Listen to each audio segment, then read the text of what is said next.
गण गणपते नमः। ओम गण गणपते नमः। ओम गण गणपते नमः। रुक जाओ ज्ञानारी।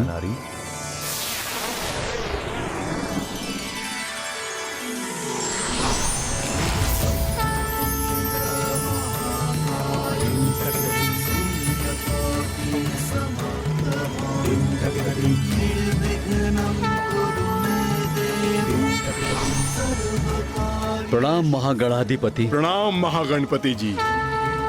प्रणाम महागणाधिपति जी। ज्ञानारी, तुम्हारा उद्धार तो उसी दिवस हो गया था जिस दिवस मेरे अंश प्रथम पूज्य गणेश के हाथों तुम्हारा अंत हुआ था। किंतु तुम्हें तुम्हारे बुरे कर्मों के लिए इस यातना भरी यात्रा का भागी तो बनना ही था। किंतु पापी होने पर भी गणेश ने तुम पर कृपा की, तुम्हारे श्राद्ध और पिंडदान में तुम्हारी सहायता की। और अब जब तुम अनेक कष्ट सहकर भक्ति के मार्ग पर अग्रसर हो चुके हो, मेरे अंश प्रथम पूज्य गणेश की भक्ति में लीन होने को प्रेरित हो, तो मैं तुम्हें आगामी कष्टों से मुक्त करता हूँ, जिसके फल स्वरूप पापियों को उग्र रूप में दर्शन देने वाले यमराज के सौम्य रूप के दर्शन होंगे तुम्हें।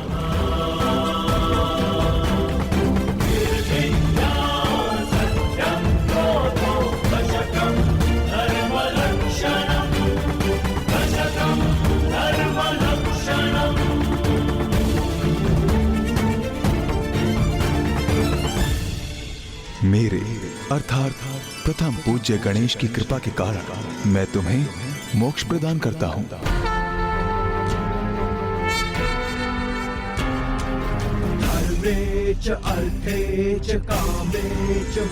ओम गण गणपते नमः।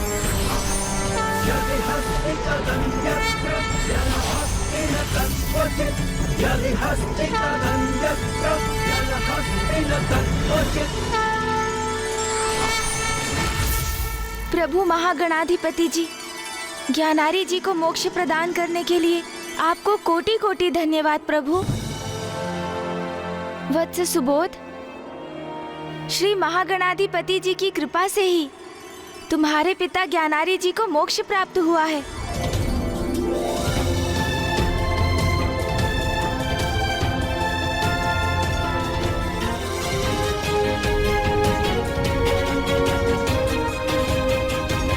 प्रभु गणेश जी, ये आपकी कृपा का ही तो परिणाम है। आप जैसा कृपालु तो और कोई नहीं, जो ना केवल अपने भक्तों अपितु अपने शत्रुओं के मुक्ति के लिए भी इतने अथक प्रयास करे। हे दयानिधान प्रथम पूज्य गणेश जी, मैं आपको शत शत नमन करता हूँ। कल्याण हो वत्स।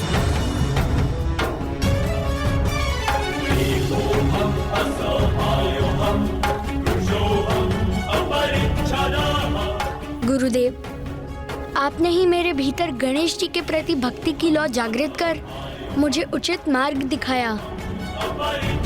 आपकी इस कृपा के लिए मैं आपका किन शब्दों में धन्यवाद करूं?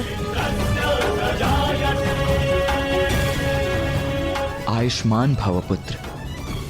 वत्स सुबोध, शिष्य की सफलता ही गुरु का पुरस्कार होता है। तुम एक योग्य शिष्य हो और तुम्हारे भीतर भक्ति का वास तो सदा से ही था।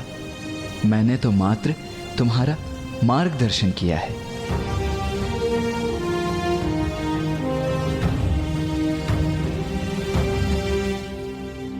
ब्राह्मण देवता, आपने हमारी सहायता की।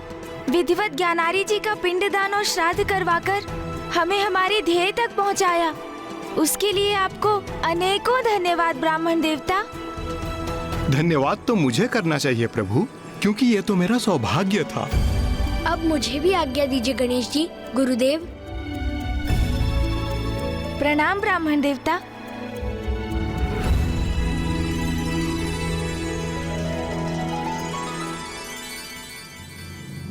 भैया, श्री महागणाधिपति जी की कृपा से ज्ञानारी जी की समस्या का समाधान तो हो गया, किंतु अभी उससे भी बड़ी उलझन को सुलझाना तो शेष है। हाँ गणेश, अब हमें शीघ्र अतिशीघ्र काशी लौटकर पिताश्री को माँ के निकट काशी लौटाने का उपाय करना होगा। वहां ऋषि जैगश्वे भी पिताश्री के दर्शन के लिए व्याकुल है, अन्यथा वो अपने प्राण त्याग देंगे।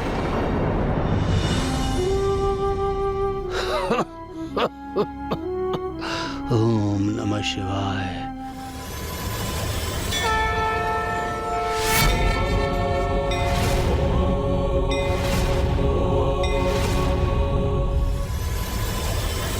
भैया, काशी में वो उपाय नहीं मिलेगा।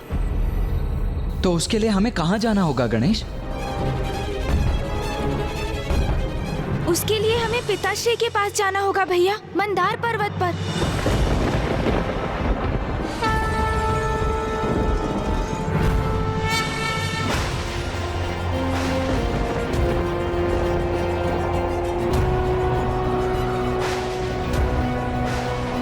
भैया, हम इस प्रकार कितनी देर तक चलते रहेंगे? आप अपने वाहन मयूर जी को क्यों नहीं बुलाते? वो अपनी उड़ान भर हमें शीघ्र मंदार पर्वत की चोटी पर पहुंचा देंगे भैया। उचित है गणेश। मयूर जी!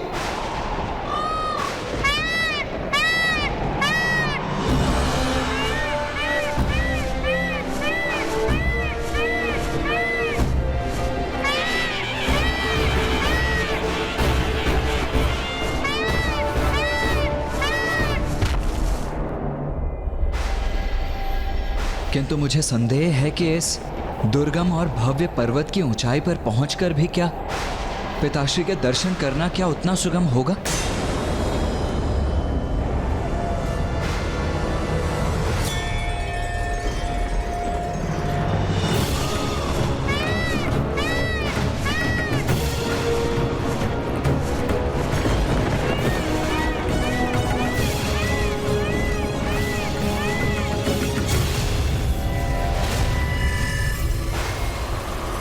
गणेश, ये हिम का बवंडर तो और भी प्रबल होता जा रहा है और ये तीव्र वायु प्रवाह हमें इस पर्वत की ओर ही ढकेल रहा है।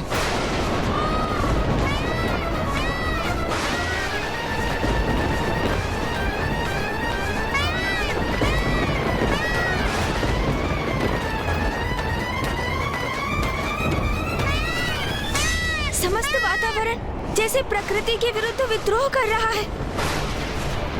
ये संकट भरा मार्ग हमें शीघ्र पार करना होगा भैया।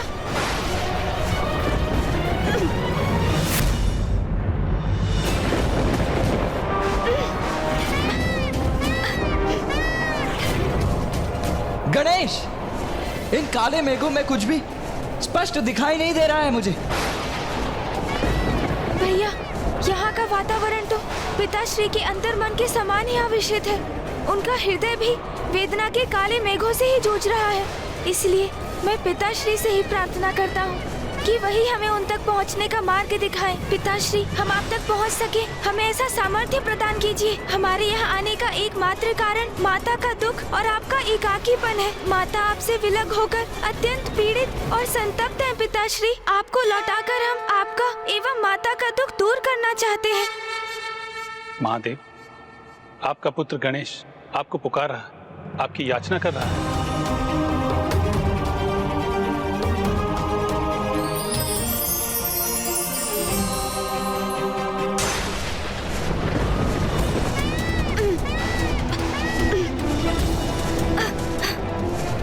भैया संभालिए।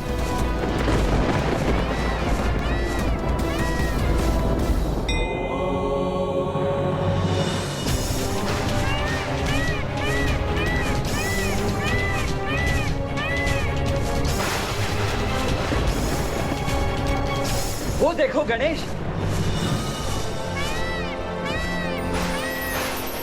हाँ भैया, अर्थात पिताश्री ने हमारी प्रार्थना सुन ली और उन तक पहुंचने का मार्ग भी दिखा दिया।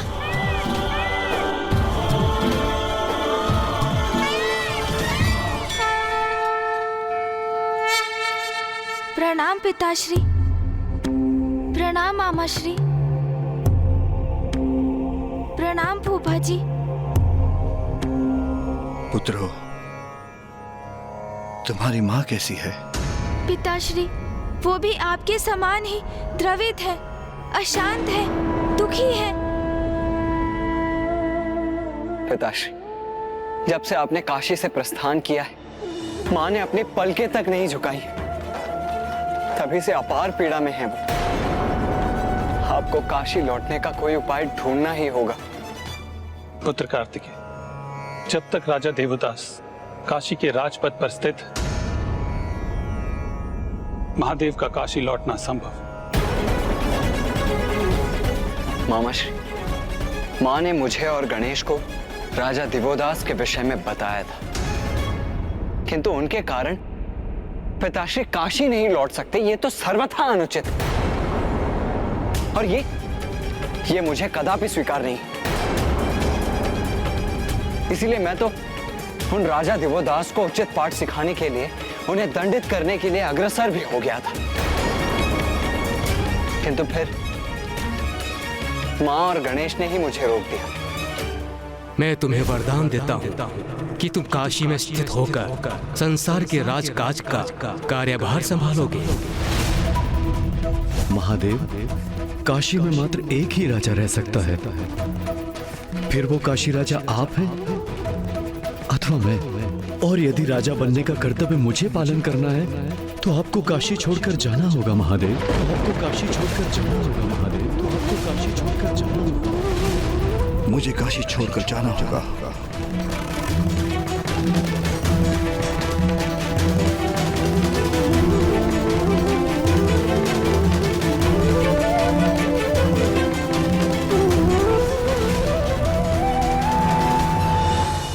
उचित किया तुम्हारी माँ ने। दंडित करोगे राजा दिवोदास को तुम, किंतु क्यों? क्या अपराध है उनका? अपने कर्तव्य के प्रति तन मन धन से समर्पित धर्म प्रिय न्याय प्रिय राजा है। आपने उचित कहा पिताश्री। कर्तव्य परायण है वो, धर्म परायण है। उनके राज में काशी में शांति है, धर्म है, न्याय है, समृद्धि है। किंतु काशी अपनी आत्मा से रिक्त है पिताश्री, क्योंकि अब वहाँ शिव नहीं है।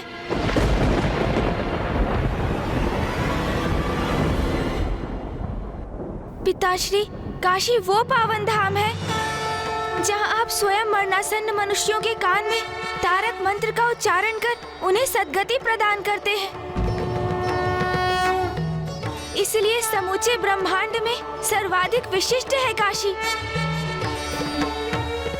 उसका एक विशेष प्रयोजन है, किंतु राजा दिवोदास के कारण अब आप वहाँ उपस्थित नहीं, और इसलिए अब काशी में मनुष्य सद्गति प्राप्त करने से वंचित है पिताश्री। राजा दिवोदास अपना राजधर्म निभा रहे हैं और आप उनको दिए वचन का पालन कर धर्म का निर्वाह कर रहे हैं। किंतु आपके वो भक्त जो अपने अंत समय में अनेकों कठिनाइयां सहकर दूरस्थ स्थानों से आते हैं ताकि वो आपके दर्शन कर सद्गति प्राप्त कर सके, अब वो सभी भक्त निराश होने पर विवश हैं। उनको सद्गति प्राप्त नहीं हो पा रही है पिताश्री। वैसे काशी समृद्ध और सुखी प्रतीत होती है। राजा दिवोदास अपनी प्रजा के सुख दुख का ध्यान रख रहे हैं, किंतु यदि सूक्ष्मता से देखें तो उन्होंने आपको आपके भक्तों से दूर कर दिया है पिताश्री। ऋषि जगेश्वर जैसे भक्त जो आपके दर्शन से वंचित होकर अपने प्राण त्यागने के लिए प्रस्तुत है। महादेव, अब मेरे प्रश्न का उत्तर आप ही दीजिए पिताश्री। भगवान को भक्त से दूर करना कहाँ का न्याय है?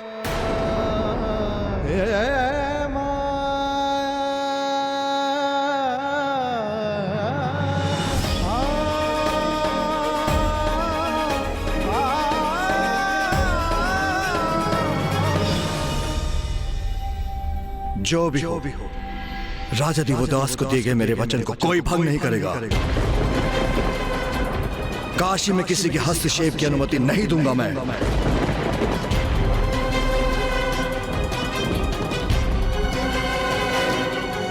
पिताश्री, कितनी रुचि से काशी की रचना की थी आपने। उसके प्राण तो आप हैं।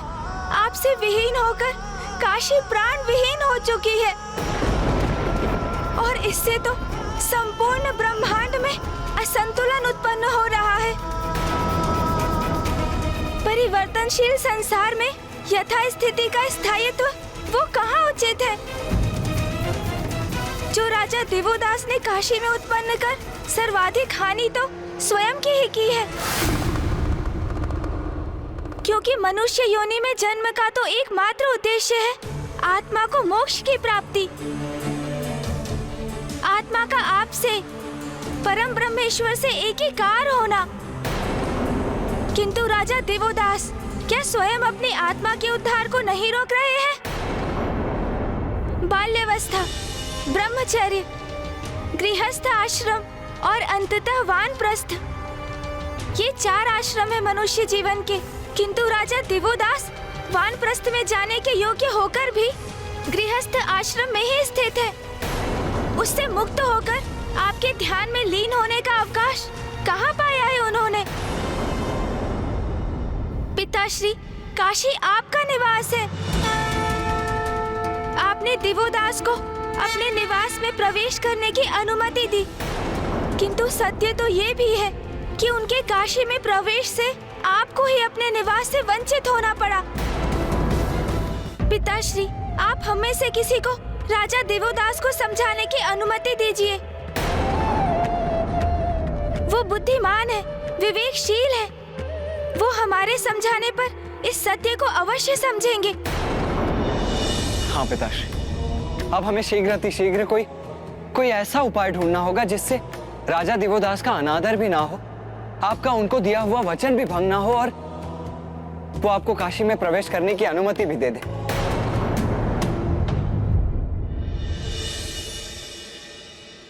हमारे पास अधिक समय नहीं है पिताश्री, क्योंकि यदि हमने विलंब किया तो ऋषि जगेश्वर अपने प्राण त्याग देंगे और हम सभी पर ब्रह्म हत्या का दोष लग जाएगा।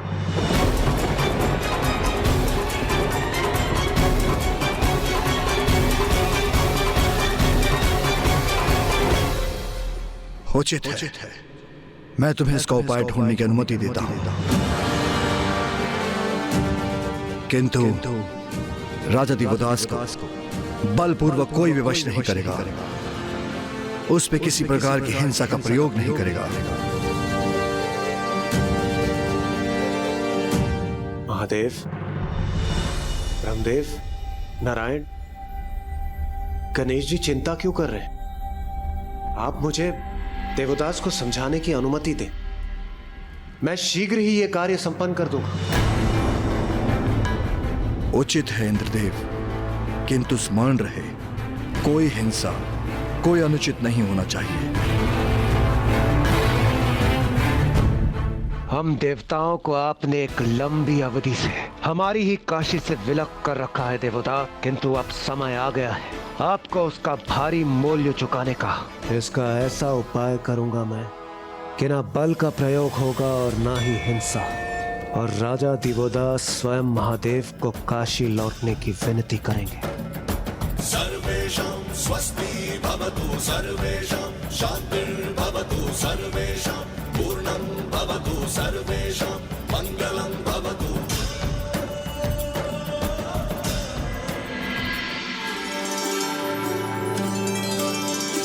अपने राज्य की समृद्धि से और प्रजा के सुख से ही एक राजा को भी सुख की अनुभूति होती है। आपके राज्य की संपन्नता का श्रेय तो आपका ही है स्वामी। सहस्त्रों वर्षों से इतनी तन्मयता, कुशलता और धर्म परायणता से राजकाज के दायित्व का निर्वाह जो कर रहे हैं आप। मेरा श्रेय तो इतना ही है देवी कि प्रभु की कृपा से ना कभी धर्मपथ से भटका और ना ही मेरे द्वारा किए जाने वाला यज्ञ कभी रुका। और मुझे विश्वास है नाथ, आप सदा इसी प्रकार धर्म का पालन करते रहेंगे और कभी भी भ्रमित होकर धर्म से विमुख नहीं होंगे। राजा देवोदास, माना कि आप बहुत ही धर्मपरायण हैं, न्यायप्रिय नेक शासक भी हैं, किंतु आप एक मनुष्य भी हैं, और मनुष्य अपने धर्म के प्रति कितनी भी निष्ठा क्यों न रखता हो, उसकी कोई ना कोई दुर्बलता अवश्य होती है। अब मैं देवराज इंद्र तुम्हारी ऐसी परीक्षा लूंगा कि तुम्हारी सारी दुर्बलताएं मेरे समक्ष प्रकट हो जाएंगी। मेनका,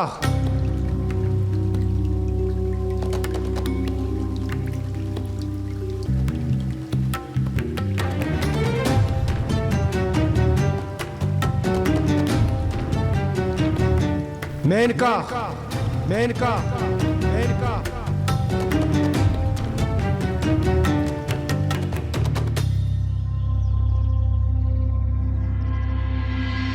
रंभा,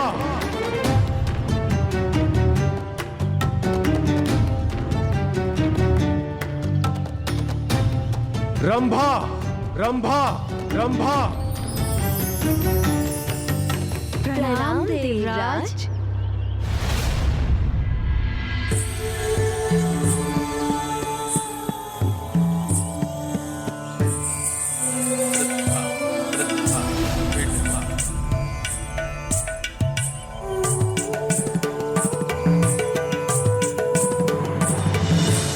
आदेश दीजिए देवराज।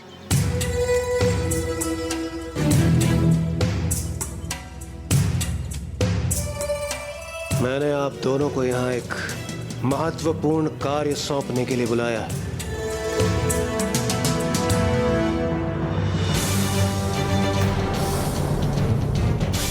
इंद्रदेव को युक्ति सूझी भी है तो उनके स्वभाव के अनुरूप राजा दिवोदास की परीक्षा हेतु उन्होंने स्वर्ग की 2 सर्वाधिक सुंदरियों को बुलाया है। उन्होंने मुझे आप दोनों के अपूर्व सौंदर्य से, आपके नारी सुलभ आकर्षण से एक पुरुष की परीक्षा लेनी है। इसलिए मैं चाहता हूं कि आप दोनों वहां जाएं और अपने सौंदर्य से उस पुरुष को सम्मोहित करें। बस इतना ही कार्य है इंद्रदेव, ये तो हम चुटकियों में कर देंगे। यह कार्य इतना सरल नहीं है। आप दोनों का सौंदर्य अपूर्व अवश्य, किंतु काशी नरेश देवोदास कोई साधारण मनुष्य नहीं। वो अपनी भक्ति, धर्म और कर्तव्यों के प्रति सजग है। इसलिए मैं चाहता हूं कि आप दोनों समझ गए देवराज।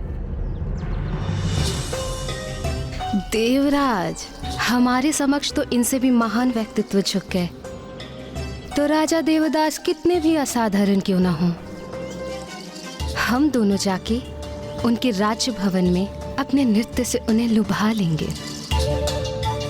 आप तनिक भी चिंता मत कीजिए देवराज। चिंता नहीं, मुझे आप दोनों पर पूर्ण विश्वास है। राजा दिवोदास इस परीक्षा में अवश्य विफल होंगे। विलंब मत कीजिए, शीघ्र प्रस्थान कीजिए। मेरे अनुसार धर्मप्रिय राजा दिवोदास को समझाने अथवा उनकी परीक्षा लेने हेतु अप्सराओं को भेजने का कोई औचित्य नहीं। राजा देवोदास, आपको ज्ञात नहीं आपको मोहित करने के लिए मैंने किसे भेजा है। बस एक बार आप इनके सौंदर्य के आकर्षण से तनिक भी सम्मोहित हुए, उसके बाद आप अपने धर्म से विमुख होकर अपने राज्य पर से अपना नियंत्रण खो बैठेंगे और फिर काशी में केवल अव्यवस्था का ही वातावरण होगा। अपने राज्य में सुव्यवस्था स्थापित करने हेतु आप महादेव को पुनः काशी लौटने के लिए अनुरोध करने पर विवश हो जाएंगे। महाराज की जय हो। महाराज, कोई अतिथि आपसे भेंट करने के इच्छुक है। महाराज,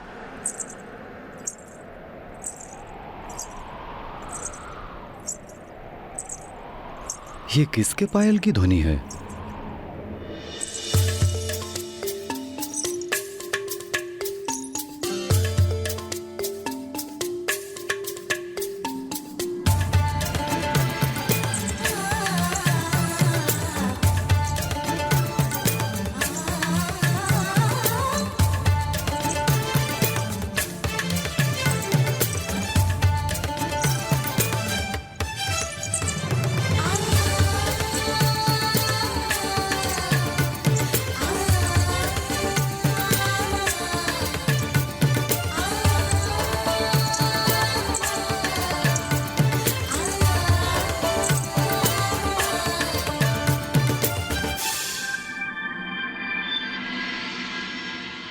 अरे अरे, प्रणाम महाराज देवोदास।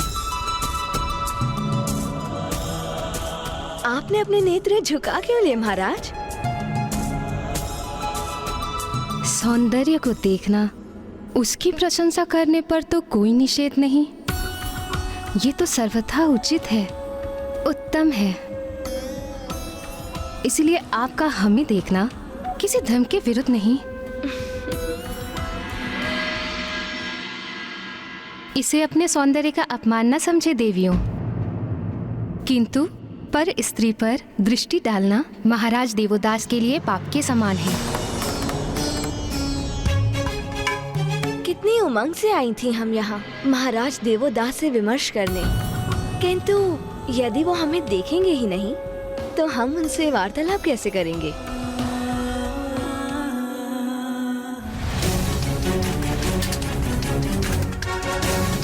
बस कुछ ही समय की बात है देवोदास। रंभा और मेनका के सौंदर्य के आकर्षण से तुम्हें वशीभूत होना ही है। तुम्हें आभास भी नहीं होगा और तुम सम्मोहित हो जाओगे। वे हमारे मुख को नहीं, हमारे चरणों की ओर देख रहे हैं, किंतु कोई बात नहीं, हमारे चरण ही पर्याप्त हैं इन्हें मंत्रमुग्ध करने के लिए।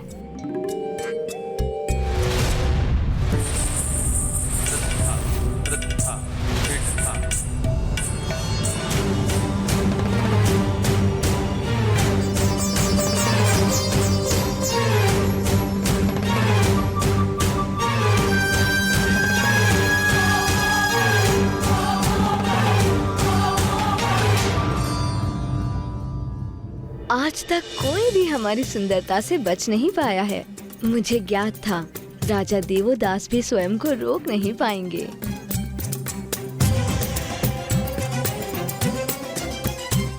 माताओं, मैं आपकी किस प्रकार सहायता कर सकता हूँ?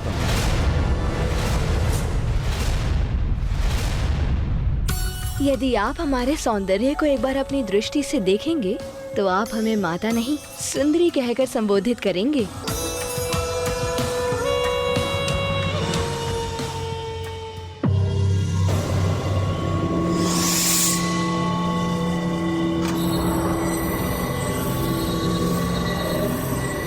पर्याप्त समय बीत चुका है। अब तक तो मेनका और रंभा राजभवन में प्रवेश कर चुकी होंगी और राजा देवोदास का ध्यान अपनी ओर आकर्षित कर ही लिया होगा।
काशी नगरी में माँ गंगा की महाआरती का समय है। ये वो समय है जब संपूर्ण काशी नगरी भक्ति भाव से ओतप्रोत हो जाती है। क्या इसका सौंदर्य सबसे अनूठा नहीं, सबसे अद्भुत नहीं?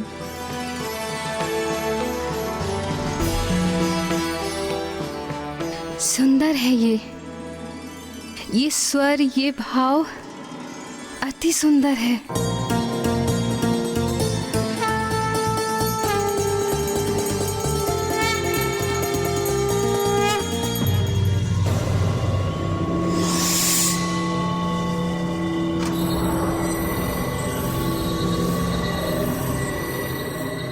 यहाँ खड़े प्रतीक्षा करने से मुझे कुछ भी ज्ञात नहीं होगा। मुझे राजभवन की ओर चलना चाहिए। वहां क्या घट रहा है तभी मुझे ज्ञात हो पाएगा। यही उचित है।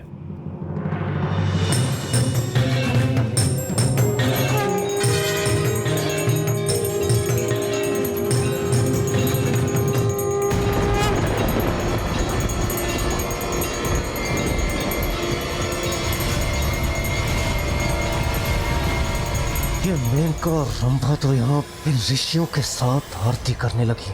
यही तो काशी की महिमा है। वो सभी के हृदय में भक्ति जागृत कर देती है।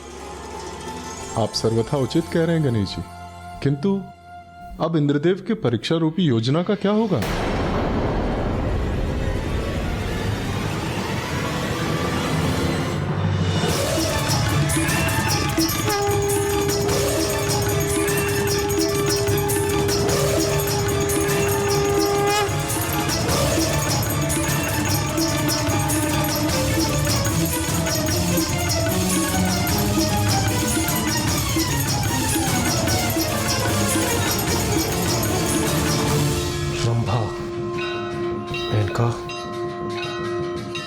रंभा, मेनका,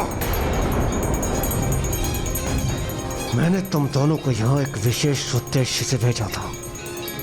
राजा दिवोदास की परीक्षा लेने के स्थान पर ये तुम दोनों यहाँ कर क्या रही हो? हम वही कर रहे हैं देवराज, जो स्वयं आपको करना चाहिए था। काशी जैसे पावन स्थान पर आकर प्रार्थना में लीन होना चाहिए, ना कि किसी व्यर्थ की परीक्षा में।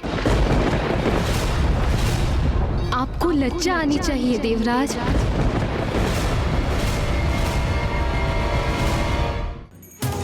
राजा देवदास जैसे धर्मनिष्ठ और कर्तव्यपरायण राजा को हमारे सौंदर्य से सम्मोहित करवाने का प्रयास कर रहे थे आप। वो धर्मनिष्ठ हैं, अध्यात्म के भाव से परिपूर्ण हैं, और आज उन्हीं के कारण हमें इस महाआरती में लीन होने का सुनहरा अवसर प्राप्त हुआ है। देवराज इंद्र, आप भी अन्य सभी कुछ छोड़कर काशी के इस दिव्य सौंदर्य और यहाँ की भक्ति में ओतप्रोत वातावरण से अपना आत्मसात कीजिए। और यदि हमारा सुझाव समझने में असमर्थ हैं आप, तो राजा देवदास के समक्ष उपस्थित हो जाइए देवराज। वो आपके विचारों को भी स्वच्छ कर देंगे।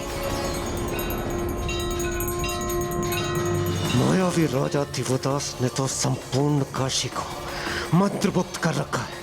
यहाँ आकर ये अप्सराएं उसे सम्मोहित करने के स्थान पर उसका अनुसरण करने लगी। बस बहुत हुआ। अब मैं अब इस दिवोदास को उचित पाठ सिखा कर ही रहूंगा।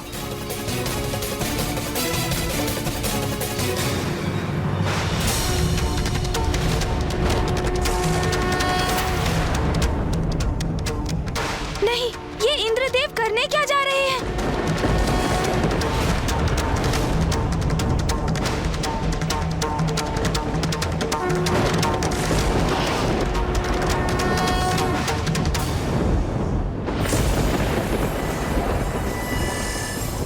नाथ, अचानक ऐसा क्यों हो रहा है?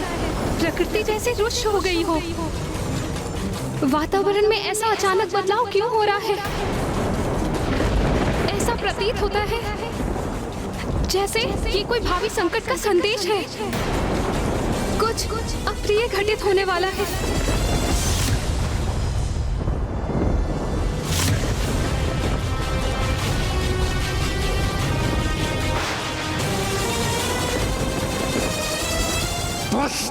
देवदास, बस बात हुआ। मैं तुम्हें काशी पर अपना एकाधिकार स्थापित करने कदापि नहीं दूंगा, कदापि नहीं। काशी महादेव की है और महादेव की ही रहेगी। अब तुम देखना, मैं अपने प्रभाव से ऐसा प्रकोप उत्पन्न करूंगा कि तुम महादेव से पुनः काशी लौटने की भीख मांगोगे।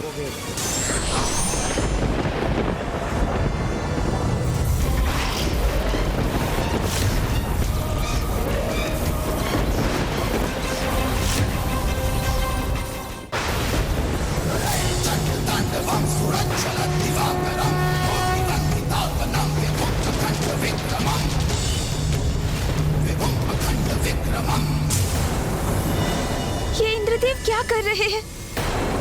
पिताश्री ने तो राजा देवोदास को समझाने की अनुमति दी थी। किसी भी प्रकार की हिंसा को बड़े कठोर शब्दों में वर्जित किया था उन्होंने।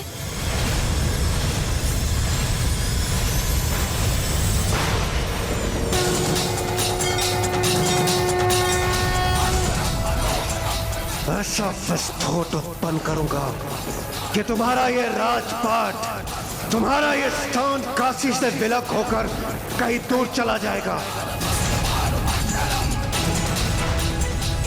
मुझे वहां जाकर इंद्रदेव को रोकना चाहिए।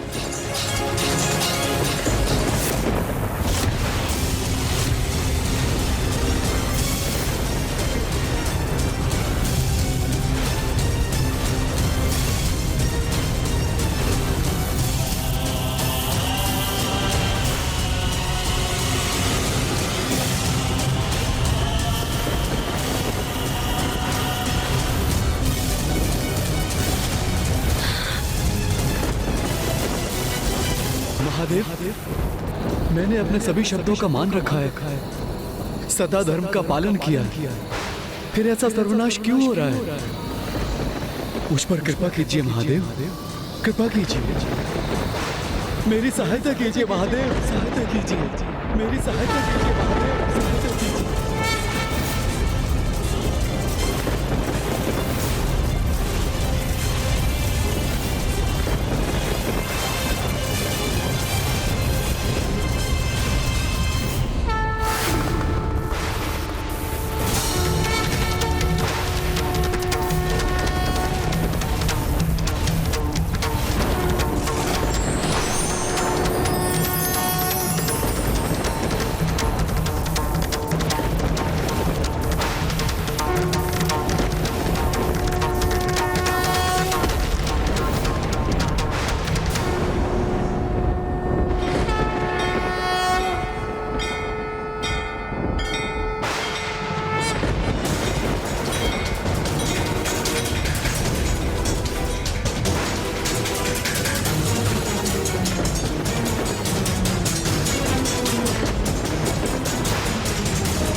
इंद्रदेव, ये कैसा अपराध कर दिया आपने?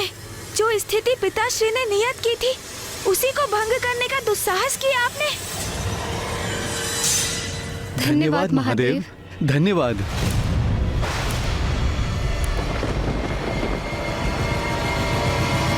इंद्रदेव, इंद्रदेव,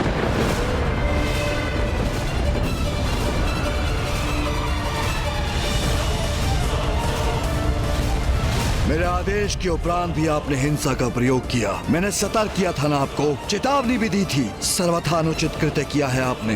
अभी यहाँ लौटिए, इसी क्षण।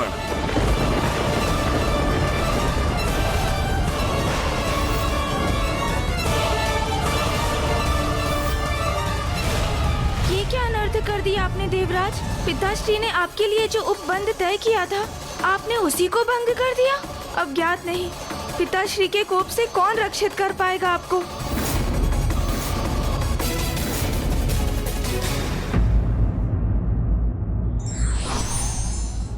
धर्म पथ पर अडिग होकर चलने वाले को कोई सरलता से भ्रमित नहीं कर सकता। धार्मिक वीडियो सबसे पहले देखने के लिए हमारे चैनल को सब्सक्राइब करें और बेल आइकन दबाएं।